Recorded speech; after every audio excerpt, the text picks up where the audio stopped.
Assalamualaikum warahmatullahi wabarakatuh. Halo everyone, hari ini kita akan belajar mengenai berita. Simak terlebih dahulu ya pertanyaan di bawah ini. Yang pertama, apa yang kalian dapatkan ketika membaca atau menonton berita? Oke, yang akan kalian dapatkan ketika melihat dan menonton berita adalah sebuah informasi.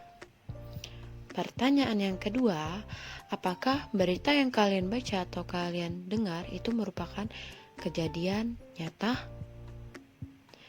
Ya, berita yang didengar atau dibaca merupakan kejadian nyata. Yang ketiga, kalian membaca atau mendengar berita di mana saja? Oke, kita bisa menemukan berita itu di televisi, majalah, koran, radio, sosial media, mulai dari mulut ke mulut, dan lebih banyak lagi. Pertanyaan selanjutnya, berita apa saja yang pernah kalian dengar atau kalian baca? Ya bagus, ada banyak sekali berita yang terjadi di dunia ini. Contohnya itu adalah berita mengenai kecelakaan, COVID-19, banjir, gunung meletus, dan lain-lain. Berdasarkan pertanyaan-pertanyaan yang telah kita simak tadi, kita tarik kesimpulan mengenai berita. Berita adalah sebuah informasi yang berupa kejadian nyata atau fakta dan dapat dilihat atau dibaca melalui televisi, majalah atau koran, radio, sosial media, dari mulut ke mulut, dan lebih banyak lagi. Berita yang kita dengar seperti berita tentang kecelakaan, banjir, COVID-19, gunung meletus, dan lain-lain. Ada beberapa unsur-unsur berita. Unsur-unsur berita yaitu 5W plus 1H atau disebut adik Simba. Yang pertama itu ada what atau apa. Yang kedua ada where, di mana. Yang ketiga ada when, kapan. Yang keempat ada who, siapa.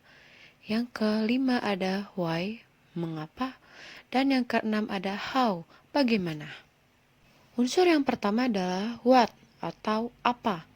Menjelaskan peristiwa yang menjadi inti berita. Contoh pertanyaannya, apa yang terjadi pada peristiwa tersebut?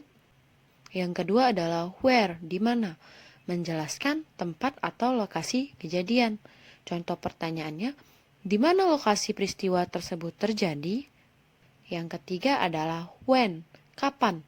Menjelaskan waktu. Contoh pertanyaannya, kapan peristiwa tersebut terjadi? Yang keempat, who atau siapa. Orang yang terlibat. Contoh pertanyaannya, siapa yang menjadi korban atau yang terlibat pada peristiwa tersebut? Yang kelima adalah why atau mengapa, menjelaskan alasan peristiwa.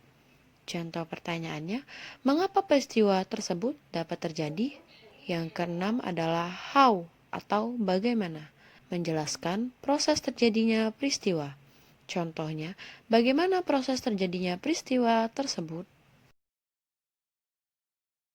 Simak contoh berita berikut mengenai kecelakaan di Jalan Tol Cipali dan perhatikan tanda panah yang menunjukkan unsur-unsur 5W plus 1H dalam berita. Sekian materi hari ini, semoga bermanfaat. Wassalamualaikum warahmatullahi wabarakatuh.